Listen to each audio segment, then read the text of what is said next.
Ministro Transporte e Comunicação ateten, construção halte sedang finaliza não sei continua. Halte sanolo ne bedadão ne governo construi a capital dele, etan critica macassos de público, também gasta orçamento bot, mas bela e a qualidade. Ministro Transporte e Comunicação Miguel Manitelo Mos reconhece, também a empresa ne be responsável projeto ne se continua a dia to finaliza obra ne ho qualidade. Buat ne hoto na pa. Hoto ne quando o Ministério Simona makadiang hoto. Be ami sidak Simone anu sami imdiang hoto. Hoto ne quando entrega. Tamba orba hirani maten hau makaru kasobo. Ni hola alminu ide panse mahal pertamina ni mai prega falhane sebe prega kalene. Hau makaru kasobo. Hau sempre hatete bebe.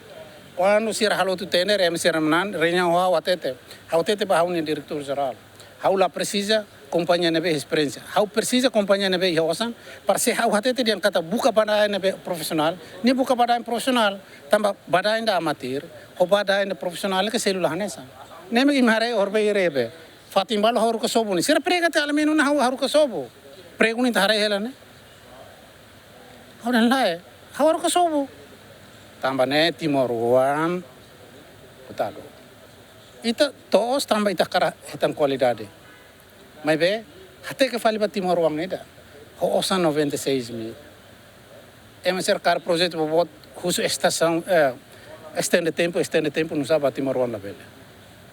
Ida né, nebe ita, importante né halo e qualidade né. Construção Bahalte Sanulune, Ministro Transporte e Comunicação, contrata a empresa Carisma o orçamento basic Rihuna Tosida. Fatin Hari Haltene Hanessa Nya Comoro, Timor Plaza, Aimutin, Bairro Pité, Vila Verde, Ministério Solidariedade Social no Inclusão Nya Oin, Matadouro, Escola 4 de Setembro Nya Oin, Igreja Catedral Nya Sorin, Caicoli, Quartel General Nya Sorin, no Balidi Dentete Nya Oin. Santina de Jesus, Adérito Ximenes, GMN.